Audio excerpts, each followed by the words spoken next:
y conversar sobre algo que es muy importante y que está vinculado nada menos que a quizás el reflejo más inmediato que uno puede entender, que es el de los efectos de algunos yerros en materia educativa y al mismo tiempo el comienzo de por qué ese problema se agudiza, que es algo que se ha conversado mucho tiempo, que está vinculado a la falta de comprensión de texto en la lectura por parte de los alumnos y que eso, en gran medida, nutre los duros porcentajes que tiene el tema del éxito académico en la Argentina y los lugares que hemos ido resignando en cuanto a lo que tiene que ver con el resultado de la formación en el país. Hay una experiencia, sin embargo, que parece ser una rareza, aunque no debería serlo, a nivel mapa de la Argentina, que es la provincia del Chaco, que ha incorporado una serie de medidas y acciones y modificaciones en la estructura educativa que ha derivado en una mejora sensible en los porcentajes del resultado académico del alumnado chaqueño.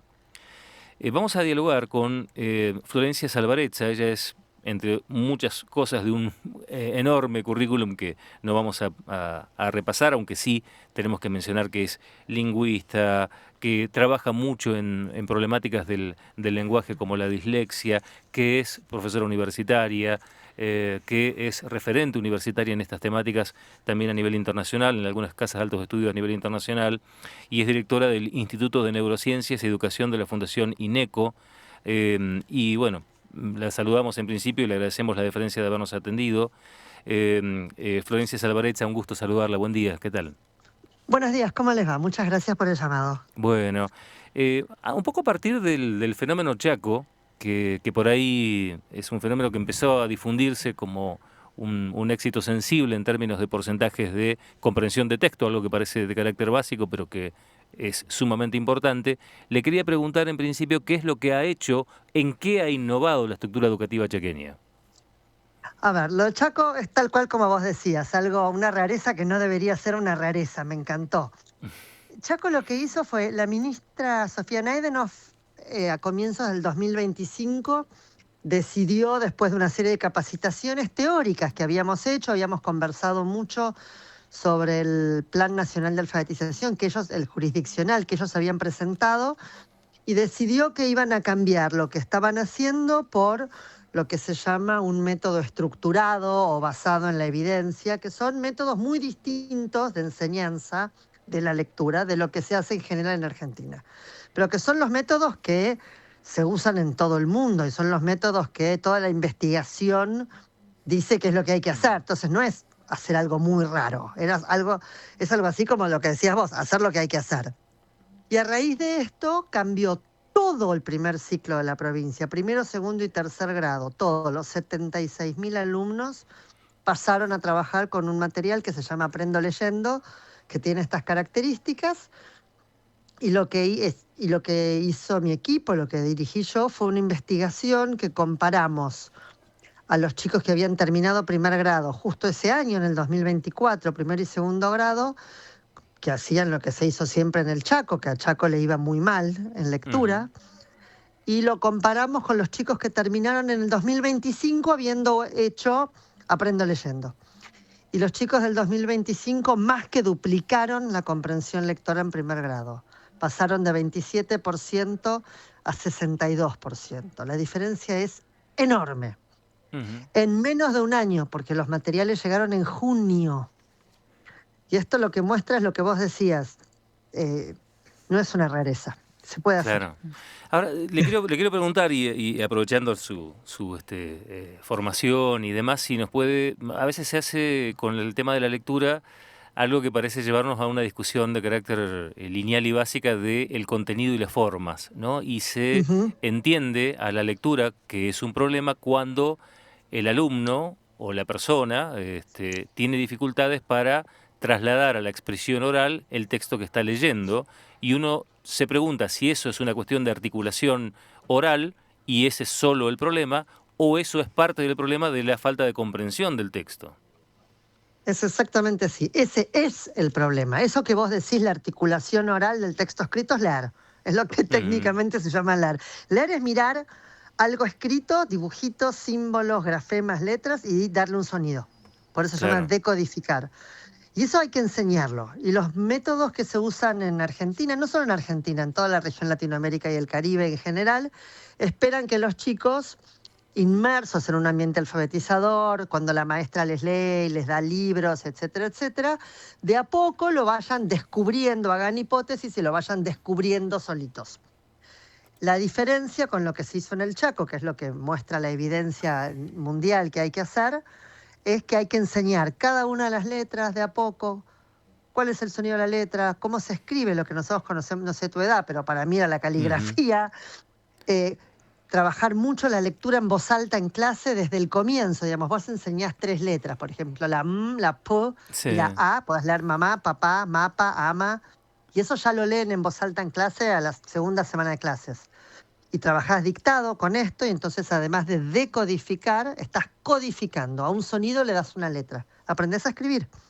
ujú, Entonces es un proceso que se hace juntito, que es leer y escribir, y trabajás desde el comienzo la comprensión de cada una de estas cosas. Entonces vos trabajás, la lectura es para comprender, uno no lee para leer lo que dice en alemán, aunque no tengas ni idea qué es lo que dice. claro. Entonces, vos le enseñás a los niños de entrada a ir leyendo, decodificando, a traducir, como decías vos, a la oralidad lo que está impreso y a comprenderlo. Vas trabajando con palabras, con frases, con oraciones y con textos. Los chiquitos estos en Chaco, a los 2 meses de clase ya leían textos por sí solos con comprensión, porque es un programa muy Ujú. pautado, muy estructurado. Entonces sí, la comprensión es el resultado de haber aprendido a leer y escribir. No Florencia, es buenos otra cosa. días. Buenos Alicia la días. saluda. ¿Cómo le va? Encanta- Encantada, Alicia. Buenos días. Un gusto escucharla realmente. Y quería preguntarle desde cuándo es que este sistema que usted está mencionando hoy ha dejado de existir en la Argentina, porque en mi escuela primaria yo recuerdo haber aprendido así. Nos enseñaban las Sí. vocales, su sonido, después las consonantes, el sonido, y después la unión de la vocal con la consonante, la sílaba, cómo sonaba, y así empezábamos a leer. Yo tengo hijos ya grandes y recuerdo que han pasado por un sistema de psicolengua en su momento, pero yo en casa siempre fortalecí de esta manera para que pudieran comenzar a leer porque me parecía que de la otra forma se complicaba un poco.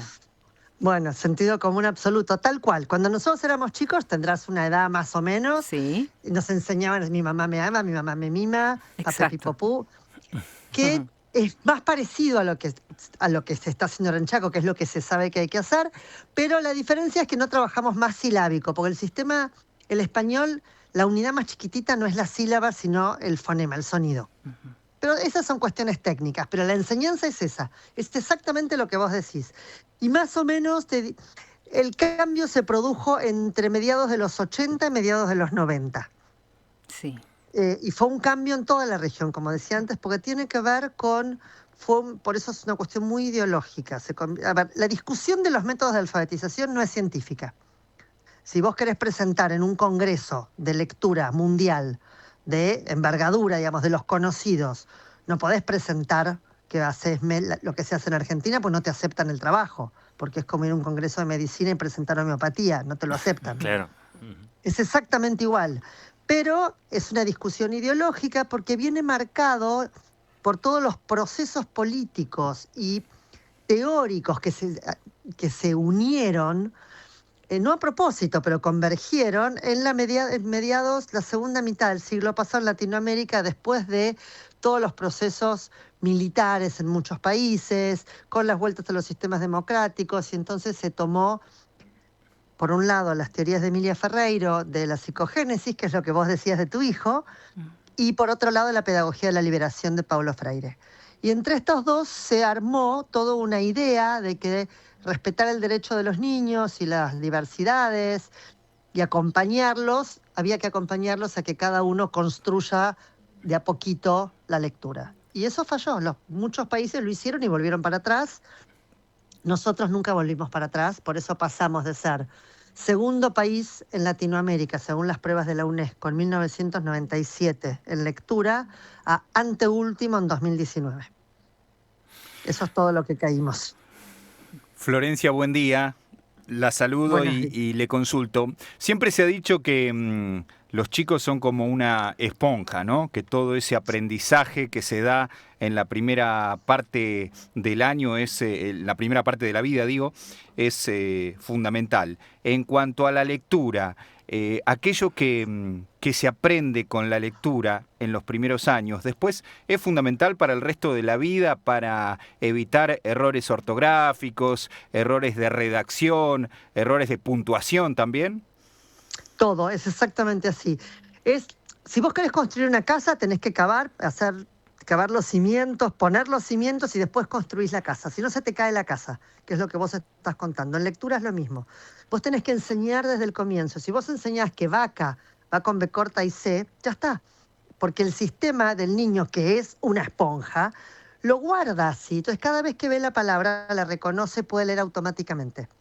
Entonces, sí, todo lo que yo hago desde el comienzo permite modificar lo que técnicamente llamamos el cerebro lingüístico humano, porque los seres humanos todos hablamos, en un cerebro lector. No todos los seres humanos leemos, existen los analfabetos, no es un proceso madurativo. Claro. Entonces, nos tienen que enseñar. Te tienen que enseñar y tenés que practicar.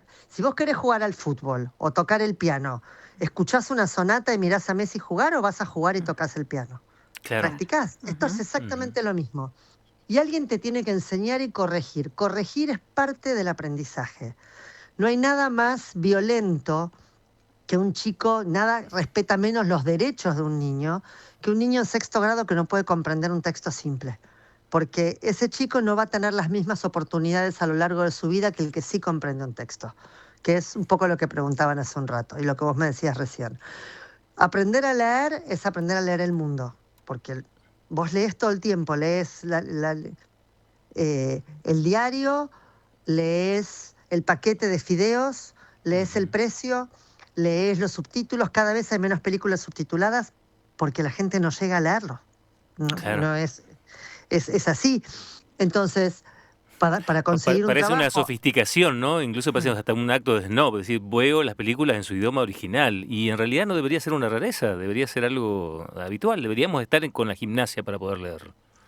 ¿Sabés qué? ¿Cuál es? Es exactamente así. La idea es que si vos le das todas las herramientas educativas a todos, después cada uno puede hacer lo que quiere, pero tiene la opción de elegir.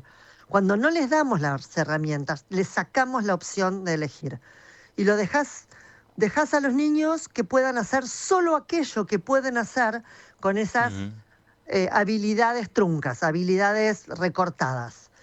Y eso no es justo, eso no es respetar los derechos de nadie. Entonces es muy complejo, porque además, como decían hace un rato, todos los chicos pueden aprender. Si yo les enseño, que esto es lo que muestra Chaco, Chaco no es una provincia rica, Chaco no es una provincia sin niños desfavorecidos, no es una provincia pareja en su nivel, pero aprendieron todos. Claro. No es que en las escuelas del impenetrable no aprendieron, sí aprendieron. Esto es lo que te muestra. Todos pueden aprender si vos les enseñás. Los chicos en desventaja no necesitan que les enseñen distinto. Eso es de un nivel de prejuicio brutal. Los chicos lo que necesitan es más porque en la casa no lo tienen. Claro. Nada más que eso. Te quería preguntar, porque cuando la gente, o cuando analizamos, digo la gente en términos genéricos, ¿no? Analizamos el por qué nos pasa esto con la lectura, por supuesto que aparece en una primera mirada esto que vos mencionabas de las nuevas pedagogías, ¿no? Si querés, que se han registrado tanto en la cuestión lingüística como en la matemática. Yo tengo hijas adolescentes y tal cual. las vi multiplicar haciendo unos cuadros inexplicables al lado de las cuentas, y vos decís, che, pero no les enseñan las tablas que a nosotros, digo, ¿no era más fácil aquello? Aunque parece un... Total. Dice, no, porque, viste... Bueno, eso por un lado, pero por otro lado te pregunto, porque siempre se menciona también a el efecto cultural de los nuevos códigos de comunicación, porque finalmente uno completa el proceso de la comunicación en función del otro, sino qué sentido tendría comunicar. Exacto. Y en ese proceso aparecen las nuevas formas lingüísticas, por llamarlos de alguna manera, que son los efectos culturales vinculados a las redes sociales, la suplantación de palabras con emoticones, los códigos nuevos. Yo me encuentro, por ejemplo, cuando te dicen, te dije algo, pero significa todo lo contrario porque al lado tiene un corazón púrpura, no entiendo nada. Digo, todo eso forma parte de una influencia que modifica los aspectos que tenemos respecto al lenguaje. Y te pregunto, ¿eso sucede de manera complementaria o hace que las nuevas pedagogías nos hacen más permeables a que nos influya lo otro? Me encantó, y aparte también formulado. A ver, todo esto viene después de aprender a leer, porque a los 6 años los chicos no tienen todo esto. Ujú. Entonces, después, cuando los chicos son más grandes, todo eso son nuevas formas de uso lingüístico. No te cambia la estructura, te cambia el Claro. uso, con lo que decís vos. ¿Qué es el corazoncito violeta? Y si viene, viste, los viejos estamos preguntándole a los otros, ¿qué esto qué quiere decir? Porque no tenemos ni idea. Que es como estar Entonces, elevado a la -1, le decís y dices, no, sí, pero no. exacto, tal cual. Pero son códigos de uso. Esto es la parte pragmática del lenguaje. Claro. Pero no te cambia tu estructura lingüística y no te cambia si vos ya sabes leer. Lo que pasa que eso no te lleva a desarrollo profesional, no te lleva al desarrollo laboral, no te lleva a desarrollo personal completo. Los estudios del Banco Mundial más impactantes son los que muestran el impacto que tiene el nivel educativo en los niveles de satisfacción y de bienestar personal a los 30 años. La diferencia es abismal. Si vos tenés un nivel educativo, ponele aceptable por arriba del básico, Ujú. tus niveles de y no estoy diciendo los niveles de ingreso, no digo el éxito por la Claro. plata, los niveles de bienestar medidos por ser feliz, estar bien, viste, vivir una Ujú. vida con la que estás satisfecho, cambia brutalmente. Entonces la escuela hace una diferencia. Claro, Y ni yo hablar creo que lo más de las puertas que te abre el conocimiento, ¿no? totalmente. Entender que la escuela tiene un sentido y la escuela es la forma que la sociedad tiene de mejorarse a sí misma. En la escuela nosotros decidimos, en el sistema educativo, qué cosas le enseñamos a todos los individuos de la sociedad para que la sociedad sea la mejor sociedad posible. Claro. Entonces le damos todas las herramientas a todos, enseñamos a trabajar en comunidad, o deberíamos por lo menos, pensando en un futuro común. Entonces, cuando nosotros tenemos en las últimas pruebas regionales el 68% de los niños en 6º grado, los niveles más bajos de comprensión lectora, por debajo del país del El Salvador, por ejemplo, ¿qué futuro nos pensamos como sociedad? ¿Qué pensamos que, como decía una de las personas de padres organizados cuando salió eso, en una de estas escuelas con esos niveles educativos está el próximo presidente o presidenta de la Argentina? Claro. Nada menos. Ni más ni menos. Para cerrar, Florencia, y agradecerte el tiempo que nos has podido dedicar, una pregunta de carácter estructural y que se entienda que no tiene ninguna connotación de carácter político, pero te pregunto, Sí. ¿quemó las naves el Chaco para aplicar esto? ¿Tuvo que poner en riesgo sus presupuestos? ¿O es algo que está al alcance de todos los estados provinciales? Es algo que está al alcance. Lo que hizo Chaco fue... la Secretaría Nacional de Educación provee libros a las provincias. Hay un plan de libros. Lo que pidió Chaco es que en vez de proveerle libros, le financiara parte de este proyecto, que además no es un proyecto caro. Son materiales para los alumnos y materiales para el docente y para el aula, y la capacitación está incluida dentro de eso. Es mucho menos caro de lo que uno cree. Y además, salvo el libro que usa cada alumno, digamos, el primer año, cada niño tiene 2 libros. Un libro con el que trabaja y un libro de lectura. El libro de lectura, una vez que lo tiene en la escuela, ya está, es de la escuela. Y los libros de trabajo es lo único que hay que reponer en el 2.º año. No quemó las naves. No quemó las naves. Y Hizo una política muy inteligente. Ojalá algún día podamos recuperar ese lugar que teníamos en el mapa latinoamericano. La mayor parte de los países latinoamericanos, de los de habla hispana, ¿no? Se han formado en décadas atrás con los libros de lectura argentinos, de las ediciones argentinas. Exactamente. Éramos una referencia en la materia. Y, Exacto, éramos la envidia de la región, el ejemplo. Tal y, cual. Y la verdad que no hemos parado de tirarnos tiros en los pies últimamente, ¿no? Es increíble. Pero hay que recordar que en ese tirarnos tiros en los pies quedaron 2 generaciones. Claro. Tristemente, sí. Tristemente. Yo quería hacer una consultita más, si es posible, respecto Sí, claro. a la caligrafía que mencionabas Sí. al comienzo también. ¿Qué tan importante es la caligrafía, teniendo en cuenta que, con todo lo que mencionaba Mario hace un ratito de redes sociales y demás, los chicos prácticamente escriben con el celular, con el teclado? o en la tablet o en la computadora, ¿cómo se hace para que después sigan manteniendo las ganas de escribir, de hacerlo en forma cursiva o imprenta y demás? ¿Cómo se trabaja con eso? Mira, cuando vos enseñás la letra, enseñás el sonido de la letra y cómo se representa. Y se enseña en imprenta mayúscula y minúscula. Mayúscula para nombre propio si comienzo de oración y minúscula para Claro. todo lo otro. La cursiva es curricular. Si el currículo pide cursiva, se enseña cursiva. Si no, en el mundo las cosas están en imprenta, no están en cursiva. No es necesaria la cursiva para la vida a menos que el currículo lo pida. No estoy hablando a favor o en contra, es Exacto. una descripción. Entonces, vos lo que tenés que enseñar es eso porque uno aprende a leer y a escribir a la vez. Después, a lo largo, si después los chicos en la universidad tipean o escriben a mano, es un tema de ellos. Pero como dije antes, tienen que tener la opción. Claro, en realidad el jugar y modificar aspectos del lenguaje o de su expresión o de su disfrute tiene que ver también con saber conocer al detalle el funcionamiento básico del asunto, ¿no? Exactamente, poder hacerlo. Claro.